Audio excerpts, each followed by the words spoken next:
I'm Mike Nasser, and I'm one of the ministers on staff here at Woodland. Our pastor, Garrett Dickery, got strep throat, so we told him to stay away.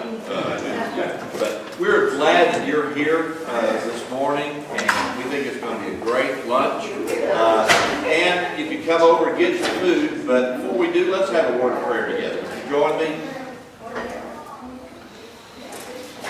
Lord God, thank you for all the good gifts that you give to us. Thank you for the friends around these tables. Thank you for shared callings. And thank you for this good food. Help us to enjoy all of this and help us to use it wisely, we pray, through Christ our Lord. Amen. Okay. Run and holler, shoot and follow. All right, there you go. Jesus Christ. And it's about caring for our children. I'd like to ask you a simple question. You can just raise your hands. How many of you have a child or a grandchild that has autism? Just please hold your hand up if you have autism. If you do, ADHD, severe allergies. What am I missing? Asthma. So, a fair amount of people do. Actually, if I do that across the country, normally it's about 70 to 80% of the people. Because right now in the United States, 1 in 3 children have that 4A dysfunction, autism, asthma, ADHD, or severe allergies. And that has definitive and direct links to how we use fossil fuels in petrochemicals. Now, you might be surprised, but that has an impact here in San Antonio as well. How many of you know that for ground level ozone, you guys fail? And as the temperatures get warmer, which it surely is getting warmer out, I don't need to bring out the statistics, even though we had a couple cold days here, which are sort of different. Its average summer temperatures have gone up about 3 degrees here in San Antonio in the past 10, 15 years. In fact, one of the things I'd like to tell you, if you don't experience the temperature rising in San Antonio, or for that matter, any place in the United States, you need to do one thing. Go for a walk outside. My dad is 91 years old. Former coal miner. Still lives in his own home with my mom. They're both alive, praise be to God. And I tell the story in the book, and it's a very true story. We were sitting at our kitchen table one night after my mom she was still in the hospital. It was a couple years ago. And my mom, has congestive heart failure and a whole bunch of other things. And we don't know when she's going to go. And we thought she was going to go that night. But my dad was sitting there drinking this cup of decaf coffee. And, he said, your mom and I weren't very happy when you left the church, because he was there dreaming for their son to be a pastor. And, they thought it was pretty cool having their son being able to stay up in front of preach. They just didn't know about how all the grief happens behind the closed doors from a lot of pastors. It does. But it's still a great job. My dad said, but when I look outside, we don't get the snow we used to have. My apple trees bloom a lot earlier. And it's about time. It's about time we do something with this climate change stuff before it gets too bad. Well, it's just about too bad.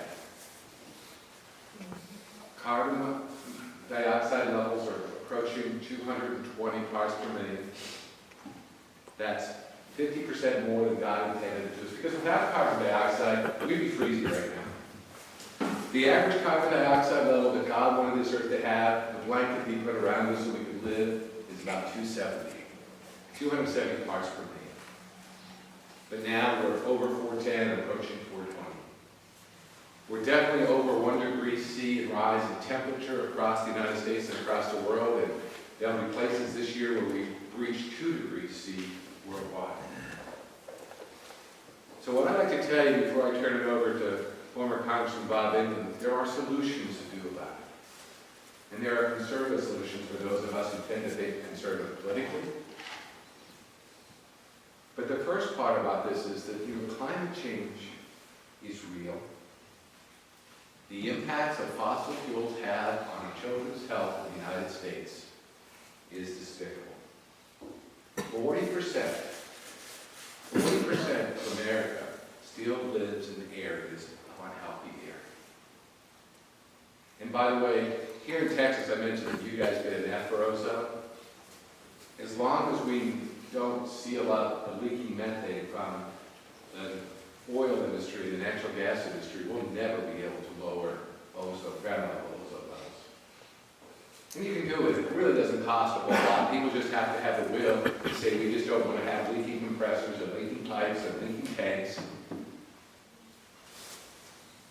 And generally, in fact, I need to cheat for just 1 second because I can't remember everything, especially all the statistics. But just so you know this, in Bear County here today, there are almost 56,000 people that live within a half mile or go to school. Those are children who go to school within a half mile of some type of gas or oil processing facility. And the reason half mile is chosen is that's where you see impacts.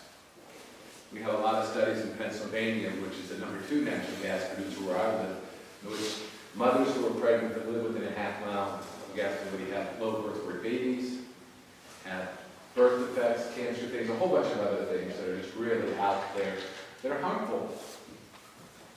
But just think about this. In fact, if you look at children, the oil and gas industry that helps create with the VOCs that create that ozone, nothing else, this is just coming from the oil and gas industry here in your county, represents 12,000 asthma attacks every year. That wouldn't happen without leaking methane out of things.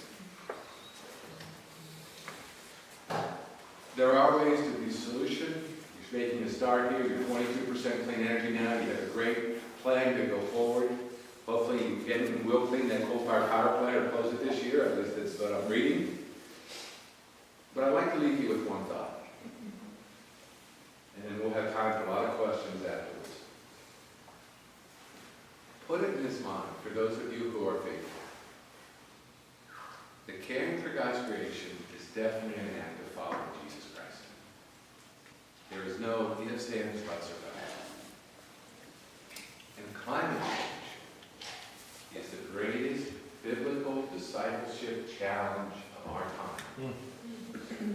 Because it impacts every single one of God's children around the world. We have disease problems and little things like called Harvey last year, in a little town a few hundred miles from here called Houston up there, where they had 30-some inches of rainfall in a couple hours. Where the Gulf of Mexico is already 2 degrees warm. It's the great biblical challenge of our time because it impacts every single person.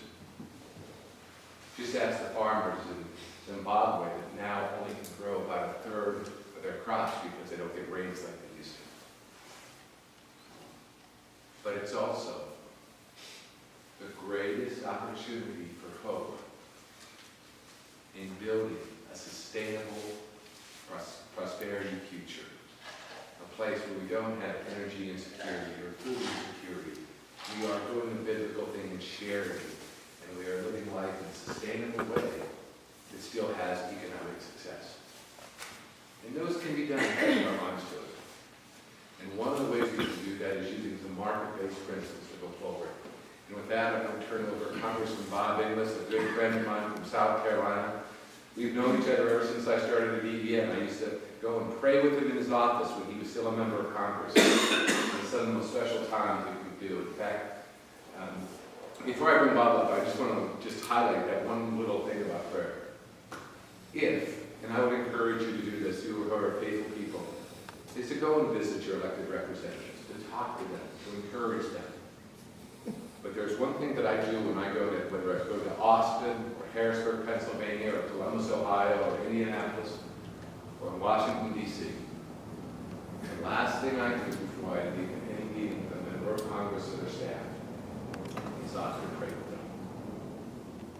And I can tell you that in Washington right now, there are about 100 staff members who call me up with their problem because they're on their unofficial pastor.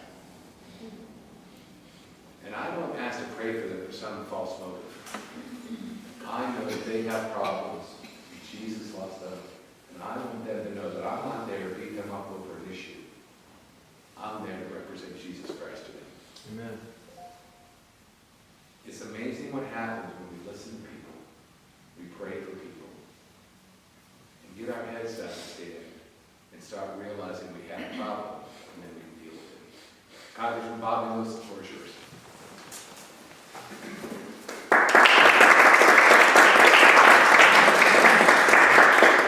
So, did you say that was Clemson? Yes, sir. My goodness. What grades were you in Clemson? 78 through 88. How about that? How about that? Okay, so you know where I'm coming from. All right. So, but the rest of you don't. So you're thinking, what is this guy talking to you right now? Mitch, maybe you know from the books around. So I'll give you a little bit of background. I represented the 4th District of South Carolina, which is Greenville-Spartanburg, pretty close to Clemson. But that's the 3rd District, we're the 4th District of South Carolina. So for my first 6 years in Congress, I said that climate change was nonsense. I didn't know anything about it except that Al Gore was for it. I'm embarrassed to say now that was the end of the inquiry, but sort of ignorant, but that's the way it was for 6 years, right? Because Greenville-Spartanburg is probably one of the reddest districts, the reddest state in the nation. Let me think if I want to. There's some places in Texas where I don't say that out loud, you know, because it's I can't claim to be redder than some parts of Texas. I was in Idaho recently, and I definitely pulled the punch there. But if it's most places, I can say it's one of the reddest districts in the reddest state of the nation. Okay, Greenville-Spartanburg, South Carolina. So that was my first 6 years. I was at Congress 6 years doing commercial real estate law, and then ran in 2004. My son came to me, the eldest of our 5 kids. He just turned 18, so he was voting for the first time. He said, "Dad, I'll vote for you, but you're going to clean up your act on the environment." His 4 sisters agreed, his mother agreed, so a new constituency. Second step, it's the first of a 3-step metamorphosis. By the way, my son was going to vote for me no matter what, right? I mean, we lost by 1 vote. It wasn't in his economic interest to vote against us. We were mortgaging the farm, that way along, you know, that's where you pretend to be farmers. And so we pretend to be farmers with 15 chickens and 4 horses. And in Texas, you really get this embarrassing 27 acres. Here you expect 27 to be like 27,000 acres or something, you know, everything's big in Texas. But, so Robert's going to vote for me no matter what. What he's really saying is, "Dad, I love you. You can be better than you were before. So how about make this Inglis 2.0, the new and improved version?" So that was step 1. Step 2 was going to Antarctica with science committees and having some of the ice core drillings there. Step 3 was something of a spiritual awakening on another science committee trip. Now, how could that be, right? All scientists are godless, right? So how could there be a spiritual awakening on a science committee trip? Well, there's Aussie climate scientists showing me the glories of the Great Barrier Reef and the impacts of coral bleaching. And I could see that Scott and I shared a worldview, because I could see that he was worshiping God in what he was showing me. He wasn't worshiping the creation, I could tell. I could tell that he was excited about what God had done making all these things.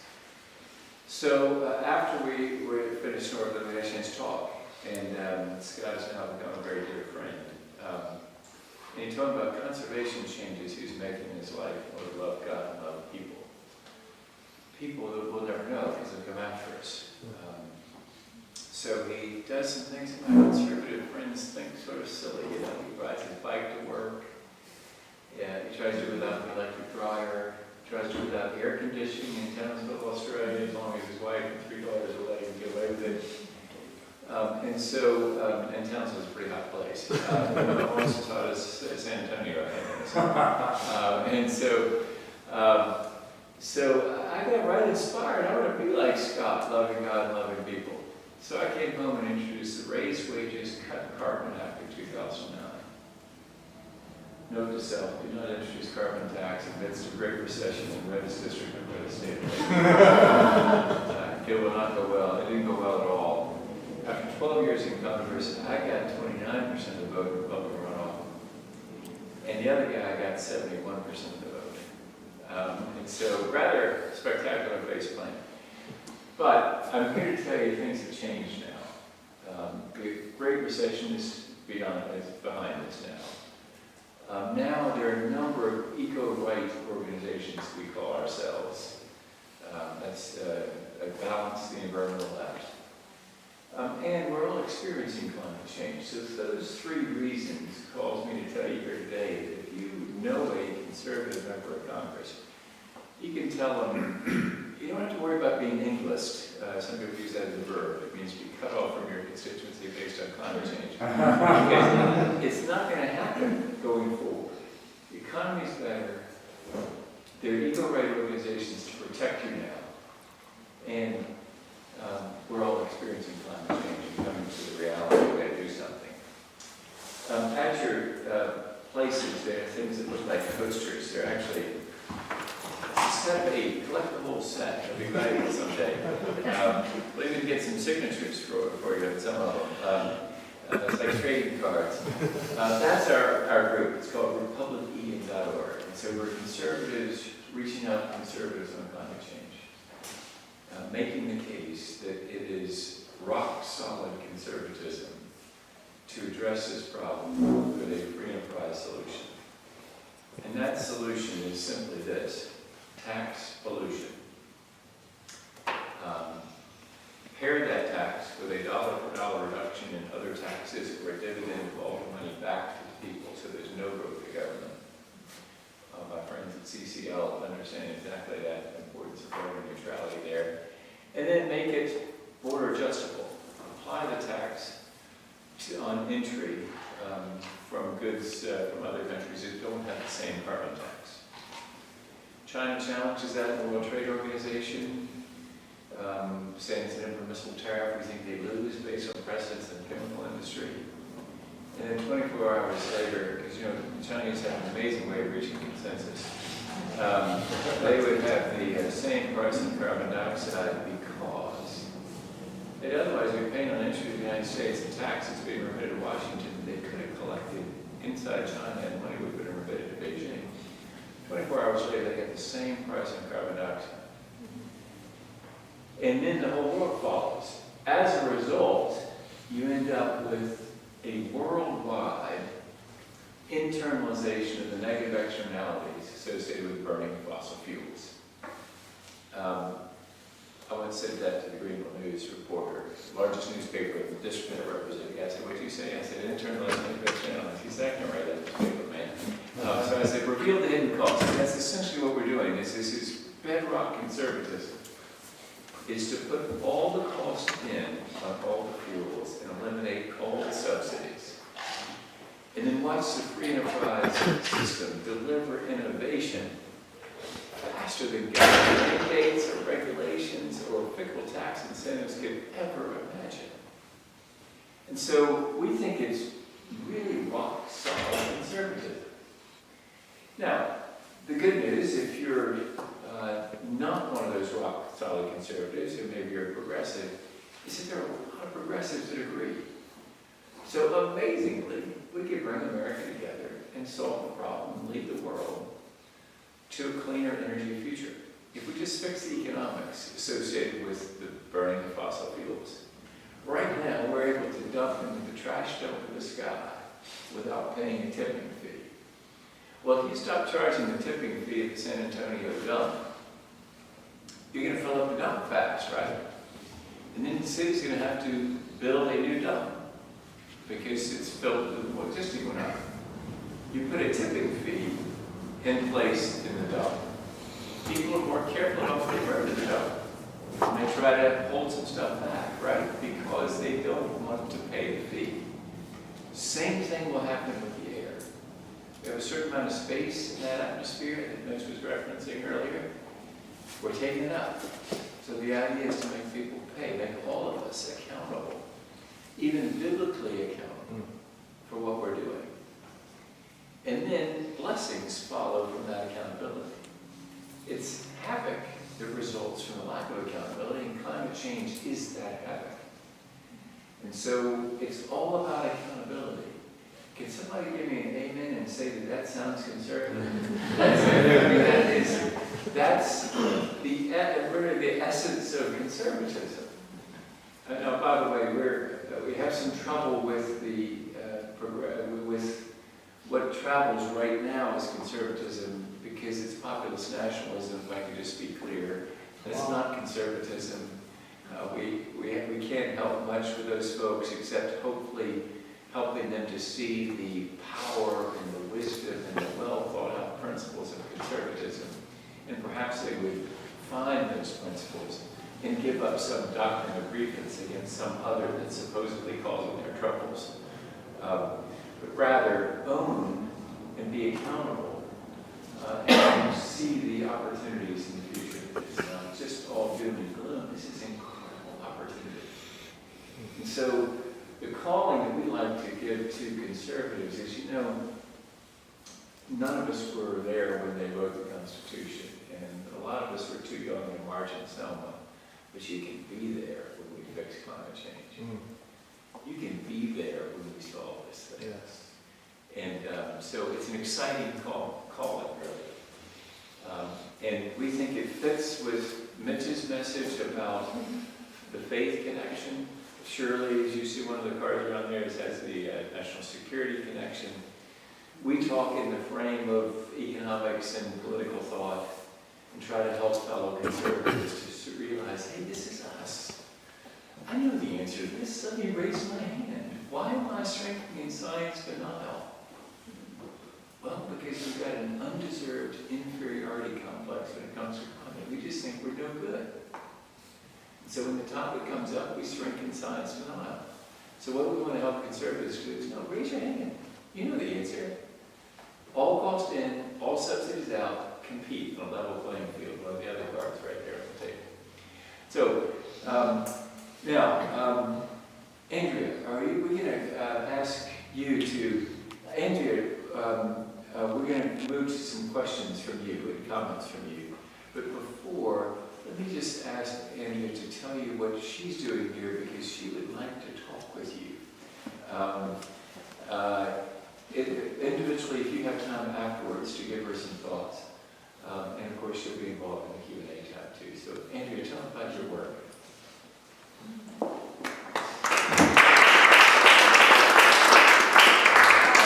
Thank you so much for this invitation to talk to all of you. My name is Andrea Gonzalez. I run a small nonprofit on the East Coast called Deploy US. And our focus is exclusively climate change and clean energy.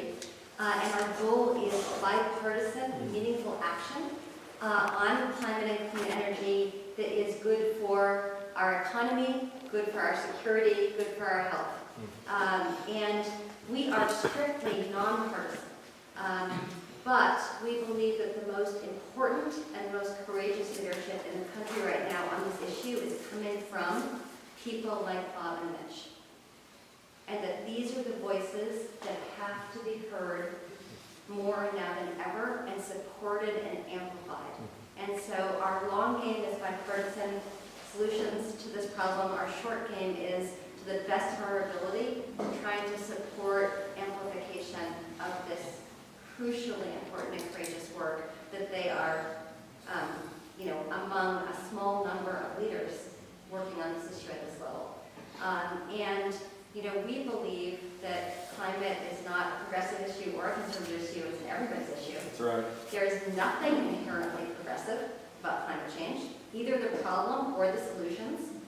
It is inherently consistent, both problem and solutions, with conservative values, but it's gotten misbranded along the way. And so a lot of that correction needs to happen, and it needs to happen quickly. I personally love how Mitch and Bob ended with the feeling of hope and opportunity, because I am convinced that in this time when our country is absolutely torn to pieces, so many divisions, this is the issue that we can use to bridge those divides. That's the experience I've had over the past 2 years working together with Bob, together with Mitch and others, and I'm confident that this can happen. So this is a moment for me of seriousness, but also great hope. And somebody asked me whether I'm optimistic. I'm not optimistic, because optimistic means I'm going to sit back and watch and everything will be fine. I don't think it's necessarily going to be fine. But I'm deeply hopeful, because hope comes with agency. And if we have hope, we can take action. So it's a privilege to be part of this today. And my role here is a little unusual. Actually, Mitch and Bob and I have collaborated, our organizations have collaborated over the years. And one of the things I'll share with you, Mitch asked me to share, that we do together is a program that I call Military Money and Morals, but Mitch calls Morals, military, money. And this is a program in which we bring leaders from the faith community, and Mitch has been an important part of this, AEN, from the military national security community, so retired 3- and 4-star generals and admirals, leaders from the business community, and leaders from right-of-center prominent think tanks and policy outfits like Republic EM. And we bring them together on Capitol Hill. We did a program together with Lindsey Graham and Sheldon Whitehouse. I guess it was like a year and a half ago on the Hill. We bring them into meetings with Republican members of Congress as a delegation. We bring them into public-facing events here in Texas, at Earth Day, Texas, in Dallas a couple of years ago, also in Boston, around the country, and even onto the radio and media, hopefully TV at some point. And it's just amazing how each of these narratives, like the moral argument, the conservative political argument, the military national security argument, the public health argument, the business argument for why our country needs to and can move on this issue. When those come together, it's surprising and it's incredibly compelling. So that's one of the things that our three organizations have done a lot of together. My role here is different. I am helping to learn from this experience from you, what you have found compelling, what you found curious, why you came here, what didn't resonate and why, how you think other people might get involved in hearing and having this conversation.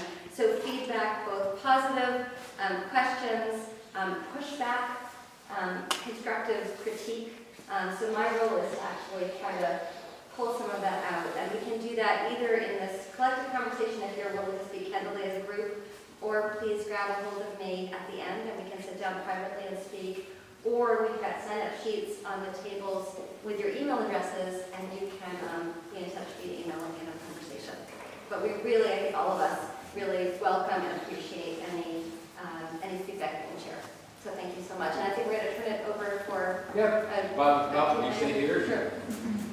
You could be the rose between two thorns and sit in the middle. So. I love it, we're good. Yes, For that purpose. I have just two quick announcements to make before we go to questions and answers.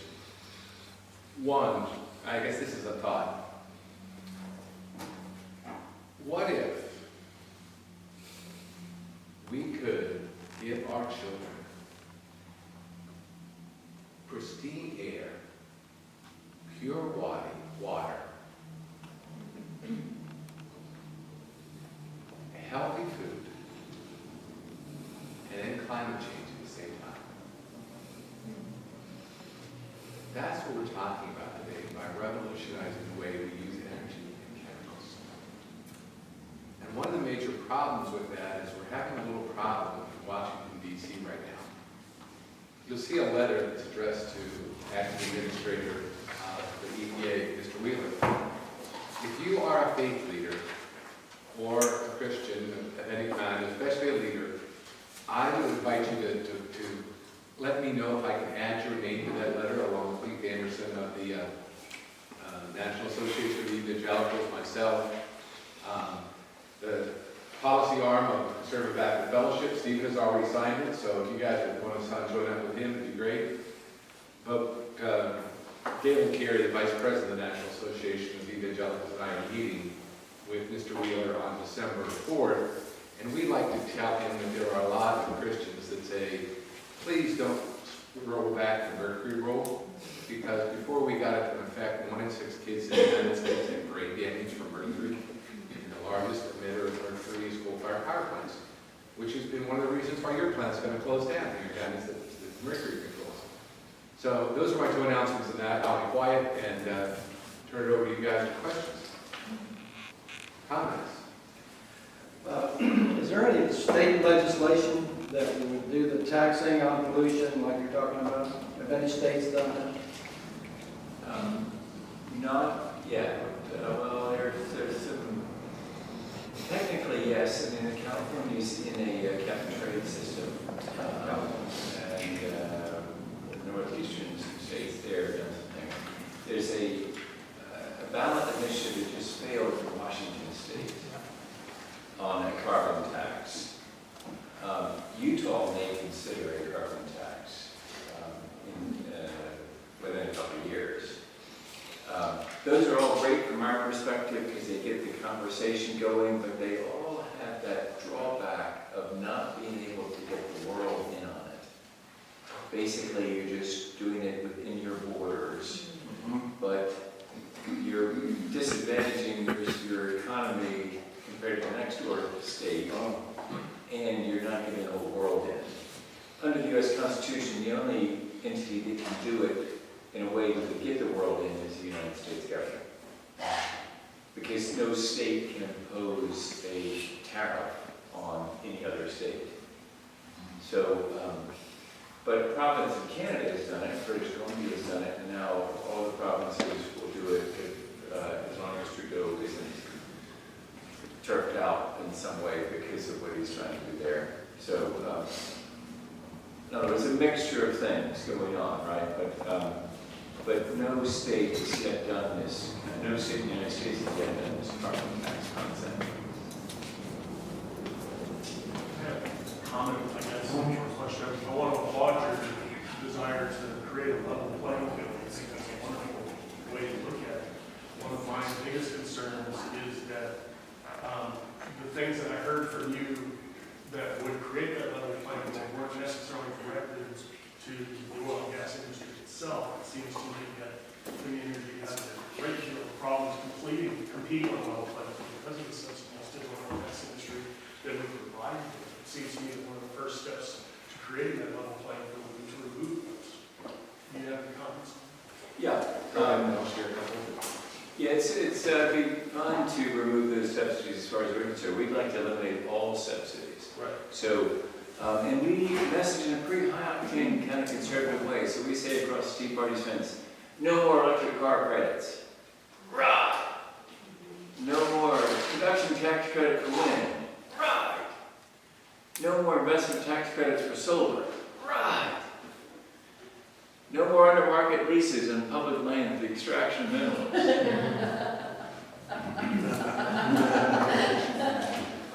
No more fast-paced appreciation. And then we get into the biggest one of all. No more dumping in the trash dump of the sky for free.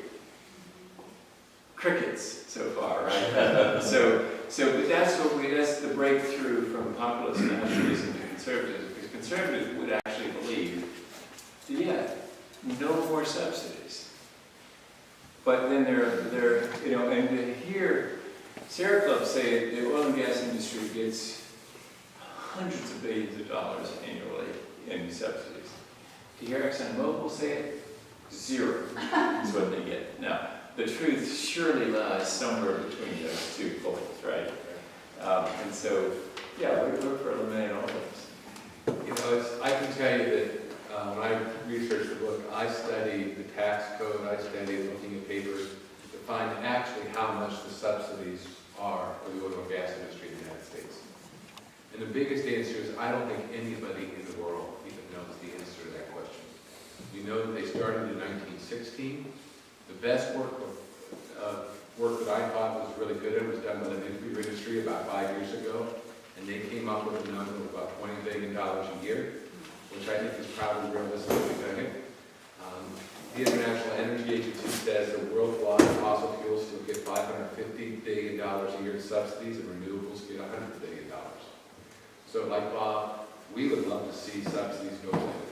And I don't know where Bob stands in this one, but the one thing that we do like that we think government should be involved in is we believe that our national labs are one of our greatest success stories in the United States. And we would promote our national labs continuing to do basic research, basic on clean energy, nanotechnology, the things that they're good at. I mean, Bill Gates even says they're America's best secret weapon is our national labs. So we will continue funding our national labs because we believe that's in the national interest. To which I'd say amen. Amen. So, if we remove all of the subsidies and create a level playing field, how do we protect the most vulnerable of the population who will be subjected to increased costs for everything? We do a very poor job of that now, and it can only get worse. And I think Bob would agree with us. I know that the Citizen Climate Lobby tax bill that's going to be coming out here has a non-regressive plan in it where those in the lowest form of income basically get their money back. I don't mind paying carbon tax, and I don't think any of us should, but they have to be designed from our moral point of view that they're non-regressive. If they get a higher rebate back, they get a larger percentage. And I can tell you that question is one of the reasons some senior leadership in Washington need to figure it out. There are, our senator from Alaska, Murkowski, is all for carbon tax. Told me that personally. But she wants to have a breakout session for the Native Americans of Alaska because they're paying extraordinary prices for oil and they would be, so how do we do that? And I think good policy people like Bob and others, we can figure those things out. But I know from our moral and biblical point of view, to care for the least of these, any carbon tax has to be non-regressive on the board. That's one of the bottom lines in the sand that we have drawn and will stick there. Even on the Carlos Covello bill. The study, when he put that bill out, and before he did, he was pretty smart. He had the people of Columbia, in New York. Not everybody may know about this. Yeah, Carlos Covello, who just lost his election, was Republican from South Florida, put out a Republican-only carbon tax bill that was basically used most of its funds to pay for transportation infrastructure, coastal restorations, airports, funding, took away, got rid of the gas tax, one of the things that was waste. And so Columbia studied it in the combination of removing the gas tax in his bill, plus the energy subsidies that it gave for heat to get back to local states, so block grants to head states, made it non-regressive.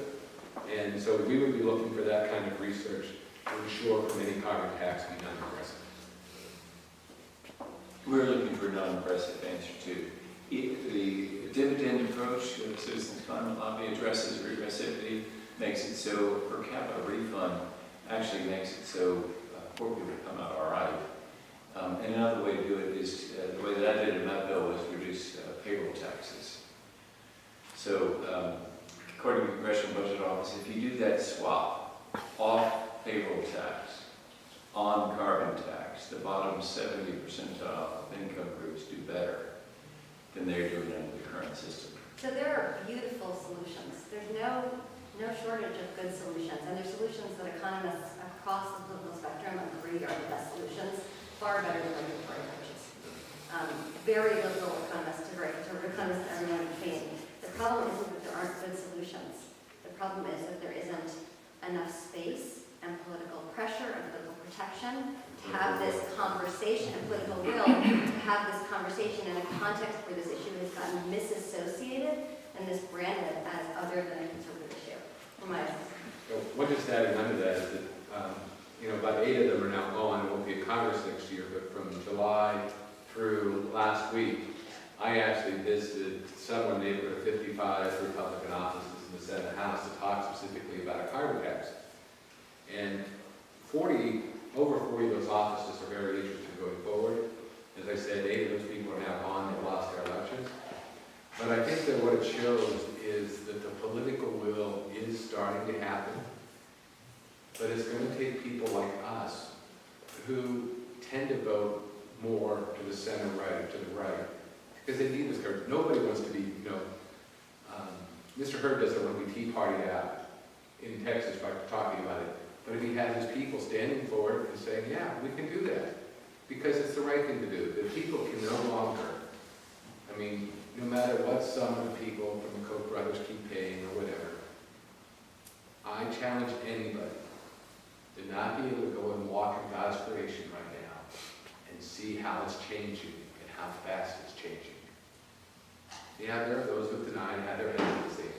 But the reality is, I mean, I would guess, and I don't know this factly, but I would guess that the climate of San Antonio is probably about the same climate as Monterey probably 20 years ago, Mexico.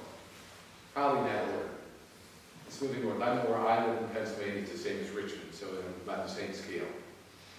So we can do it, but we just have to come up with solutions. And in one of my pet peeves is this is not a progressives thing. This is a all-world thing. And for me, it's a Christian thing. And God told me to care for His creation. I mean, the first thing in the Bible, one of the first instructions after you're going to make more or less, is to plant the garden. Genesis 2:15. Pretty explicit. And the God also says, you know, if you really want a verse that gets somebody in, go and read Isaiah 24. Human beings destroy the earth because they don't follow God's commandments.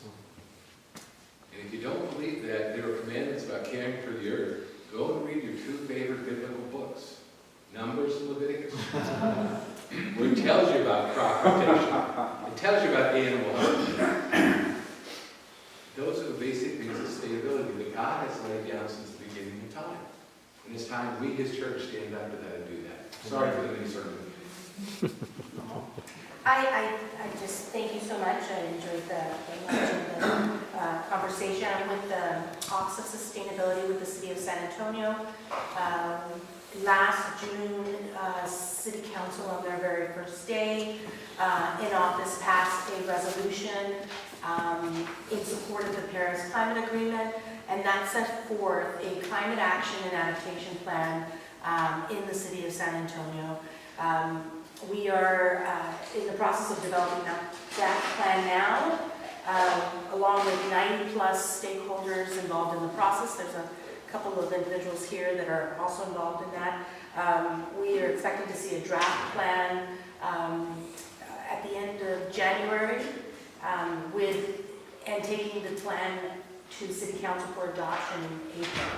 I brought some fact sheets just so that you all maybe can connect and see what's happening here locally, see how you can get involved. We currently have a survey up, and we're taking feedback.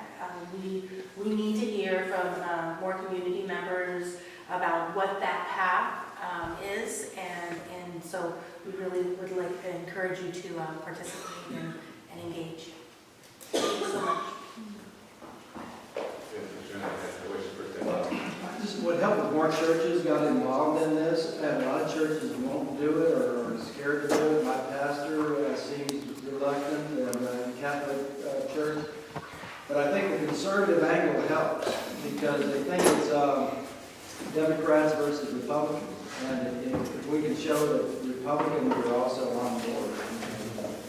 So if we have literature or something from your organization, that we can show them that this is a bipartisan deal, Yeah. I think that would help. Like, you go to a Catholic church? Yeah. And the number one thing is show them side to see. That the Pope wrote. And Yeah, but see, the Pope's considered a liberal. I think so. I mean, give them a copy of my book. I know a lot of the Catholic. I don't have any more copies here. I give you what you get to them.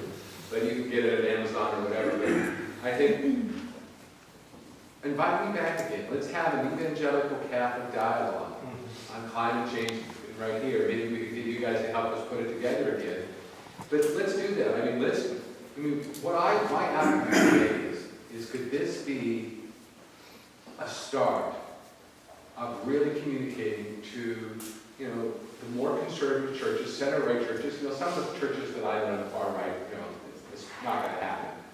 But for a lot of people over here, sort of middle of the road and to the right, of how we can even, what I'm thinking of is what would be neat. If we could get the mayor's office behind it. I know there are some church pastors that probably don't like the mayor because of political affiliations, but maybe there's some way we could use your convening power to have a Catholic, a multi-faith, don't call it interfaith because that's bad for me, multi-faith dialogue caring for God's creation is a way to support your efforts to get more people involved.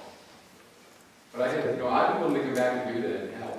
All she just have to ask me, we'll make a way to make it happen. But, let's get 100 pastors out here or more, and to give them the resources, to give them, we have lots of Bible studies online. The Catholic Church has lots of Bible studies online that we can all download for free to help people understand.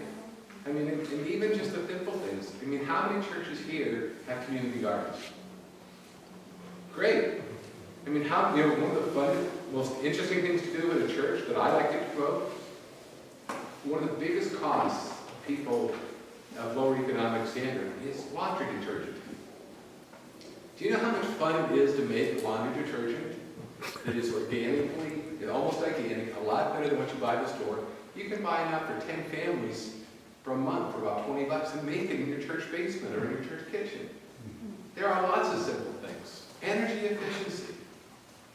I noticed there's the automatic lights in this church you put in the power room. Every church can save 10% of its energy bill by doing simple things.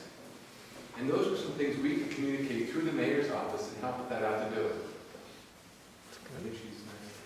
Hi, I'm Julie Smith, the Citizens Climate Lobby, and I'm interested to know what other groups or organizations are represented here today. I know we invited someone from Will Hurd's office to attend, but it was sort of last-minute invitation. So who else is here? What other groups? Citizens Climate Lobby? Anybody else? The city Sierra Club? Sierra Club? March for Science. Yeah. Science. How many pastors are here?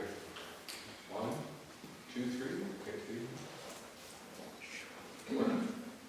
Yes, I'm Sister Elizabeth Reeves Slater. I'm a sister of Charity Word. Oh, good. And we have our Peace and Justice Committee, which is international. Are you of an order, particular order, do you say? Sisters of Charity of Incarnate Word. Sisters of Charity, okay. Yes. I know that I was, we just put the Franciscans a couple months ago and actually spoke to the Vatican last November, so. Well, they have a very strong website. Yes, they do. Yes. Incarnate Word was. Yes, sir, in the back, maybe. I raised my hand as a pastor, but I'm not. I'm a Quaker. We don't have clergy, That's all right. and we don't have laity. That's all right, so you're Takes a while for most people to figure that one out. Took me at least 30 years. Can I go ahead beyond that? I also, about who's represented here, from my Quaker meeting here in town, I am the representative, the contact for the Friends Committee on National Legislation, which is the oldest registered religious lobby in the country, 75 years old, middle of this month or next month, I forget. Been around for a while. And climate change is one of the things that we work on. I'm pretty intense about this.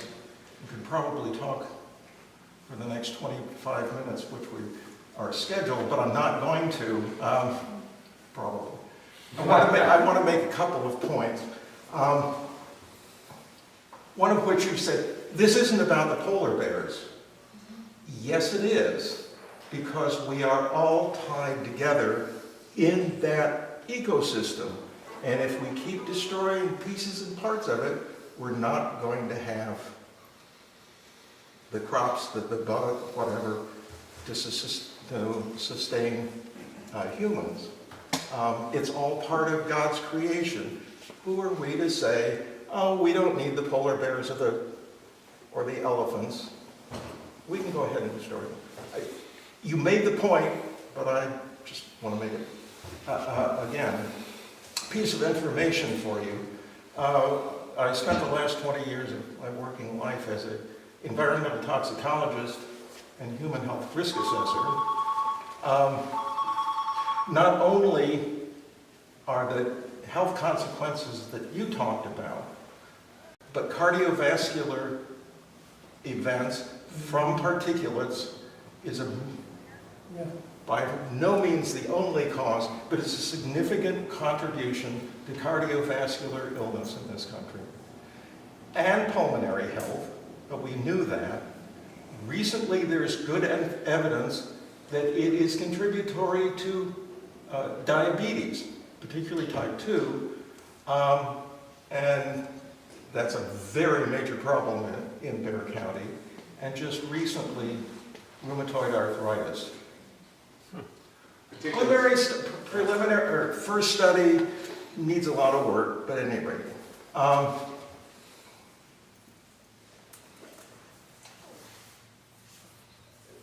I have lots more, but I'll stop. Other people want to talk. I'll just give you a quick reply. And I mean, I know that polar bears are part of mass creation, but in most of the community that I work with, it's a distant thing.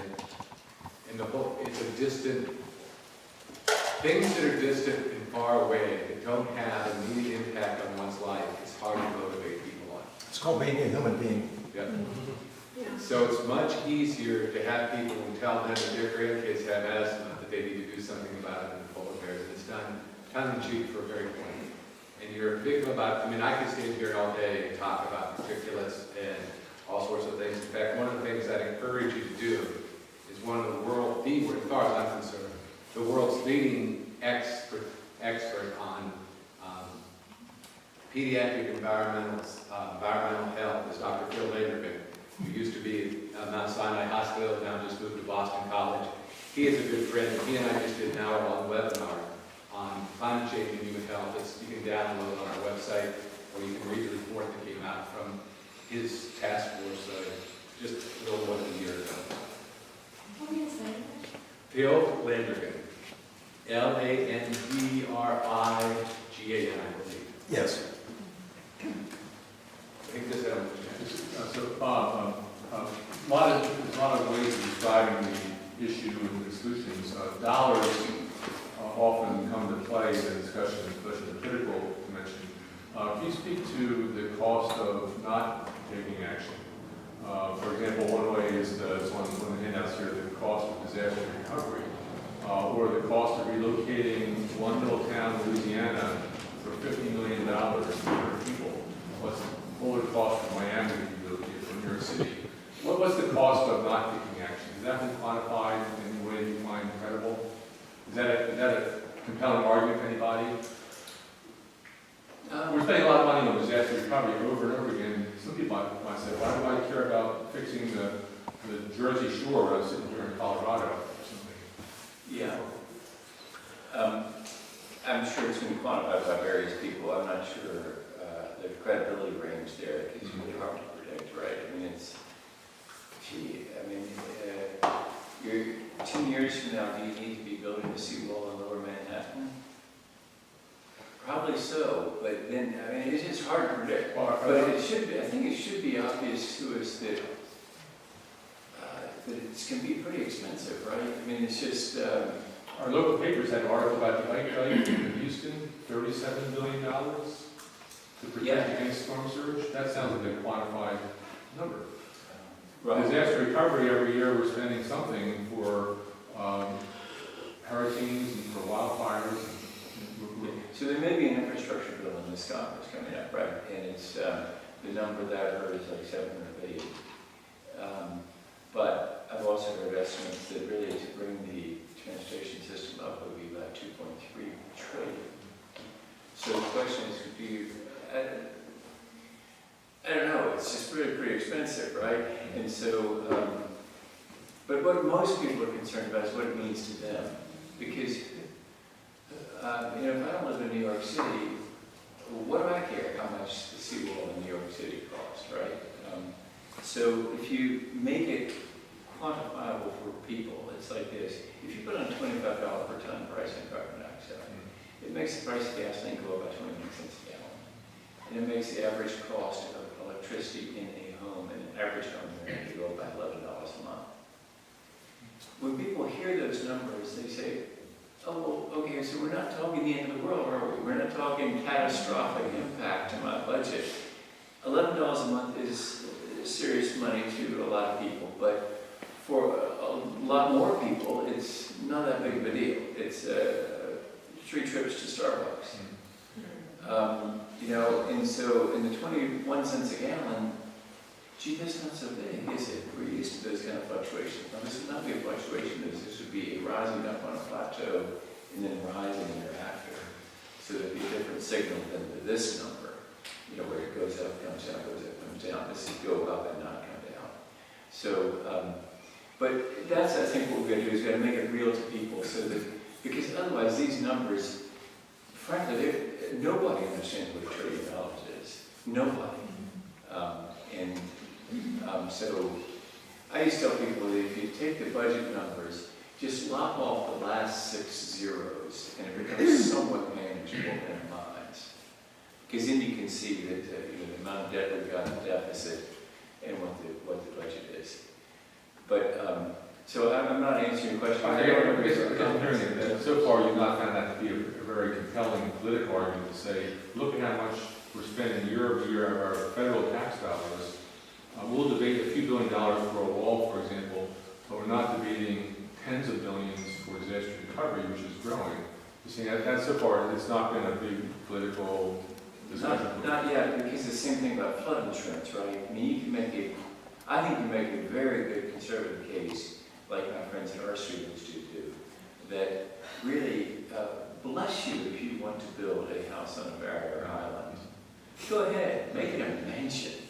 It's just, we're not insuring it. So when the hurricane comes and washes it away, it's your house or your stack of stakes that are now washed down the river. Fine, go ahead, build your house. But right now we subsidize that by insuring it. And so there should be bipartisan support for that. But getting people to understand that it's been hard in flood insurance, I'll tell you. Because in North Carolina, for example, in the aftermath of Florence, there are people that they didn't want, the North Carolina legislature did not want the state administrative departments considering sea level rise projections, right? Because it would have hurt the real estate business and the development along the coast. And so, but eventually we're going to get the memo, right? We're going to realize, hey, you know what? Probably not a good idea to build in those low spots.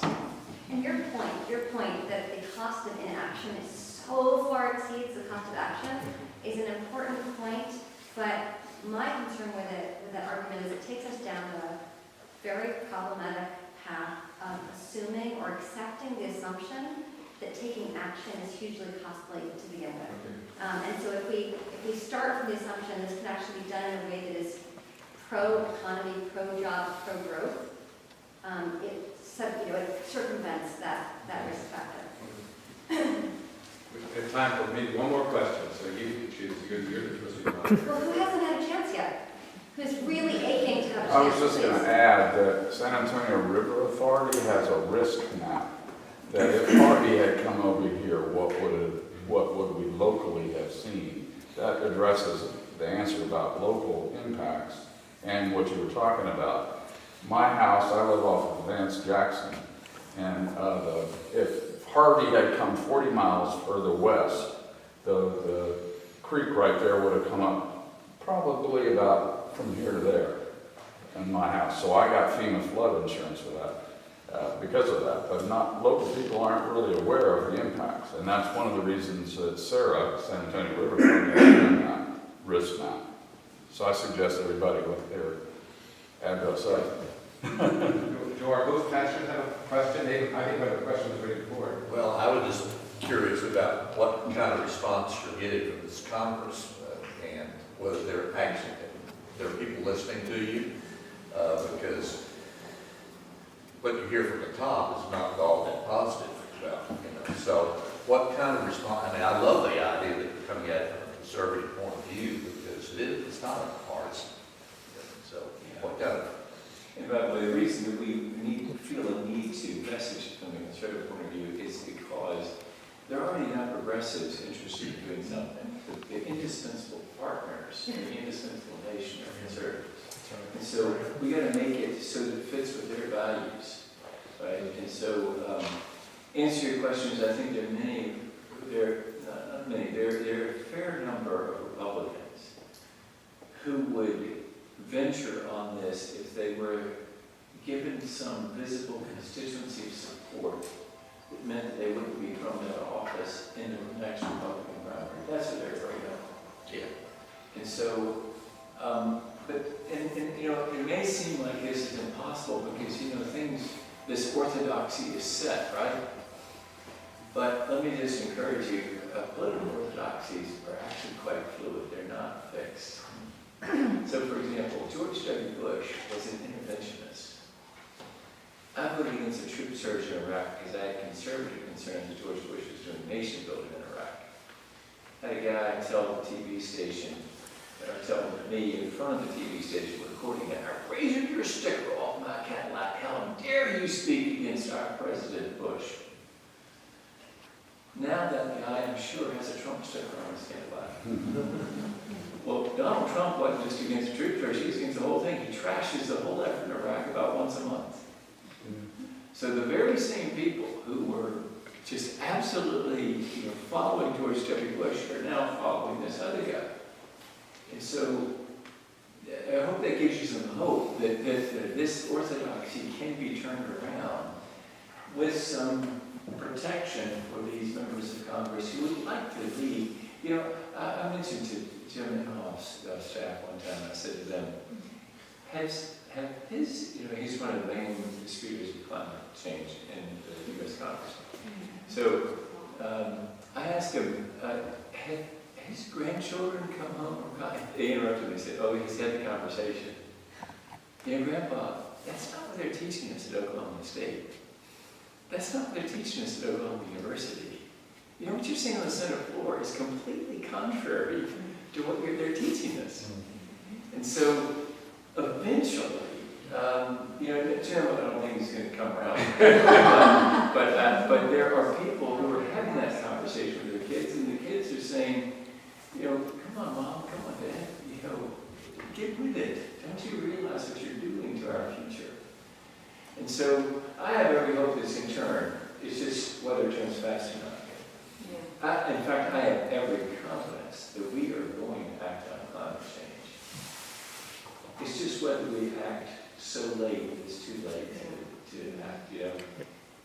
When Grandpa's having chest pains, he will stick to the exercise and diet routine, right? When the chest pains go away, he's back at what he was doing, right? Smoking, whatever. And so we're going to eventually feel the heart pains, and we're going to do something. But it might be so late that we've got a lot of damage. Well, thank you all so much for being here.